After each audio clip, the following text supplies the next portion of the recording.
科技发达的罪恶浮城，夜幕之下藏着不为人知的秘密。马克和女友杰西在街头匆匆吻别，转身就被一帮神秘人追赶。马克寡不敌众被擒，这帮人将他带到了黑社会老大泰哥的地盘。为首的光头将马克绑在椅子上一顿暴揍，问他到底把钱藏在哪儿。马克坚持要见到泰哥才肯开口。这时，一个文质彬彬的大叔走了出来，说自己就是老大，问他是不是从头到尾都在算计着劫走这些钱。大叔看着温和，实际上是个狠辣的主。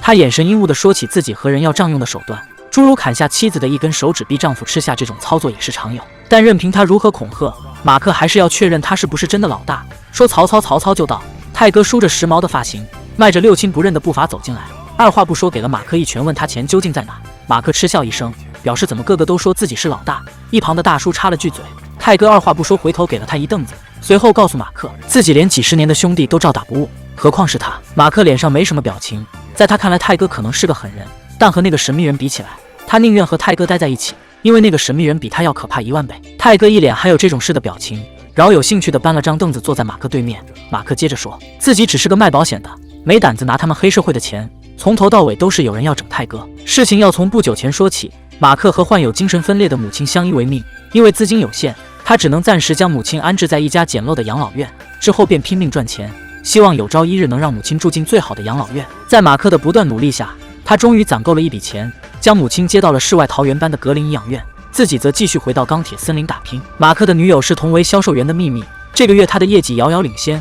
马克打算安置好母亲后就和秘密同居。公司正在和一个客户打官司，双方各执一词，却都没有切实的证据，所以案子一直僵持不下。巧的是，马克无意中发现了一份原始保单，如果将这份保单送上法庭，那么公司一定会败诉。马克将这件事向上司汇报，上司暗示他做伪证，并答应事成之后就升马克为副经理。颐养院是个烧钱的地方，这个条件让马克很心动，他要赚更多的钱，让母亲永远住在那个世外桃源。于是一番天人交战后，马克答应上庭做伪证。原告是个带着呼吸机的老人，马克虽然良心不安，但想到母亲便什么都肯做。几天后，事情的发展超出了马克的控制，他账户里那笔为母亲传的钱不翼而飞。与此同时，一个记录开庭前他和上司谈话内容的档案袋被送到了马克手中。一个神秘人打来电话，说秘密正将这份文件送往原告律师那里，如果不想坐牢，就在10分钟内把文件拿回来。马克急忙给秘密打去电话，问是谁让他这么做的，并让他赶紧把文件拿回来。秘密有些莫名其妙，他就是收到马克的信息才帮他跑腿的。还没说完，电话信号就遭到干扰，马克只得按照神秘人的指示前往律师事务所亲自拿回文件。好在结果有惊无险。紧接着，神秘人又提出下一条指令，要求马克立即赶往慈善道正义路街角，只要照做，不仅会把他的钱原封不动还回去，还会给他50万作为奖励。马克在脑子里搜寻着有可能得罪过的人，想弄清楚究竟是谁在戏弄自己。神秘人显然不给他这个机会，只催促马克尽快前往慈善道。一案我明，马克只能听命来到约定地点，接着按照神秘人要求，从垃圾桶里翻出一个包，里面装着手套、头套、耳机和枪支。神秘人要求马克全副武装，走进餐厅，让所有人都趴下。马克是个有礼貌的人，他走进餐厅，结结巴巴地说请大家趴下。几个服务员见他手无寸铁，还学人家打劫，马上一拥而上按住了马克。神秘人命令马克把枪拿出来，马克为了脱身只能照做。这下再没人敢上前，马克战战兢兢地举着枪，请大家把身上的东西都放进袋子里，嘴里还不停地说着谢谢和对不起。这恐怕是有史以来最斯文的一次打劫。打劫完毕，马克扔掉枪，坐上了路旁一辆凯迪拉克。他让神秘人马上把钱还给自己，神秘人却表示他根本没有讨价还价的资格，并要求马克5点前到达指定的银行。马克显然不是抢银行的料，神秘人也并不要求他这么做，而是吩咐他拿着钥匙和信封赶在银行下班前取一笔钱，把手里的信封交给第2个窗口的客户经理。这个客户经理不是别人，正是马克的前女友杰西。来不及和旧人寒暄，马克将杰西拉到一边，按照指示将手里的信封递给他，并表示自己也不知道里面是什么。杰西一脸疑惑地打开信封，发现里面是儿子的照片，照片上有一行字，对方威胁他按照马克说的做，否则将再也见不到儿子。杰西本能呼救，马克急忙拉住他，表示自己也是被威胁的。杰西给老师打去电话，确认儿子安全后，问马克到底发生了什么。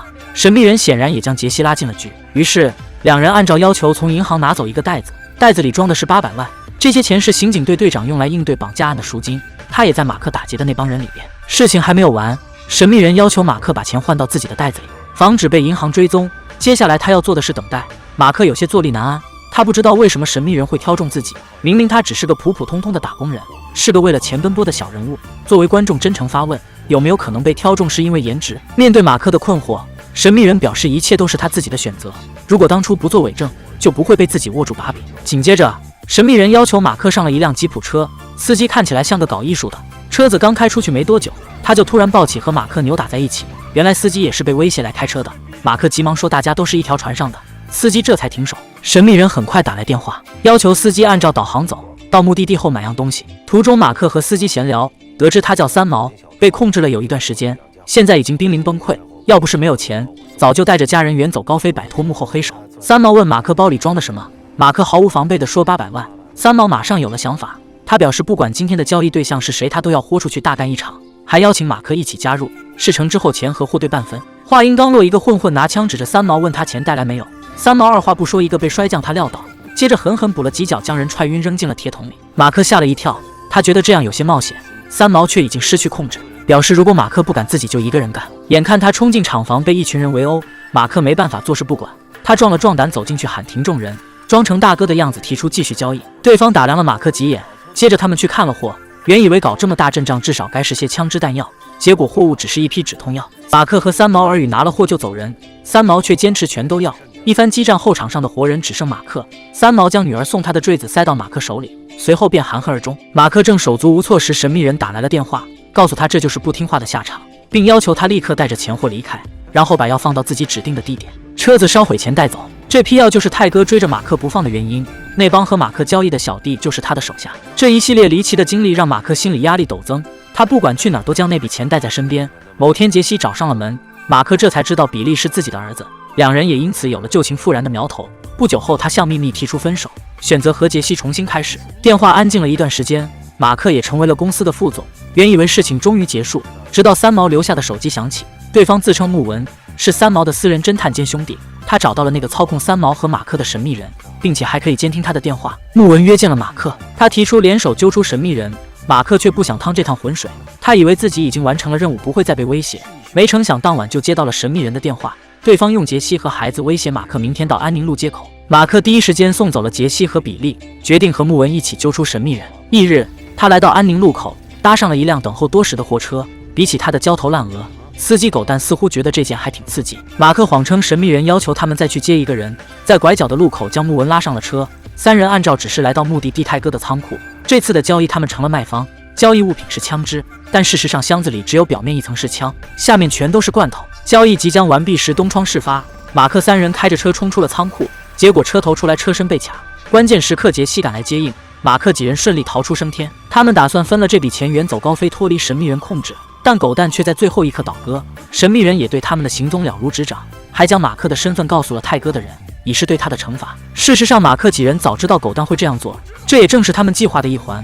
不出意外，跟着狗蛋就能找到神秘人的位置。然而神秘人技高一筹，马克几人最后抓到的同样是一个棋子。这人表示是神秘人抓了自己老婆，威胁他来拿钱。他还说神秘人是个变态，逼他吃掉自己老婆的手指。马克几人失败后便分道扬镳，最后就是他被抓到了这里。泰哥听到吃手指就怀疑起了一旁的老二，老二表示马克完全就是在编故事，演技几乎可以入围奥斯卡。泰哥查看了老二的手机，发现他真的安装了变声器，双方马上持枪对峙。老二承认自己就是那个喜欢观察别人的神秘人，但钱确实不在他这里。老二仔细端详了马克，发现他就是被自己逼着吃掉手指那户人家的孩子。他瞬间明白过来，是马克设了这个巨大的圈套，目的就是为了复仇，让泰哥和老二自相残杀。那天老二带着一群人来要账，马克和杰西在阁楼玩耍。那个造成手指事件的一榔头实际上是年少无知的马克扔的。此事过世后，马克父母一死一疯，马克也在懊悔和怨念中长大。这个计划他筹措了很久。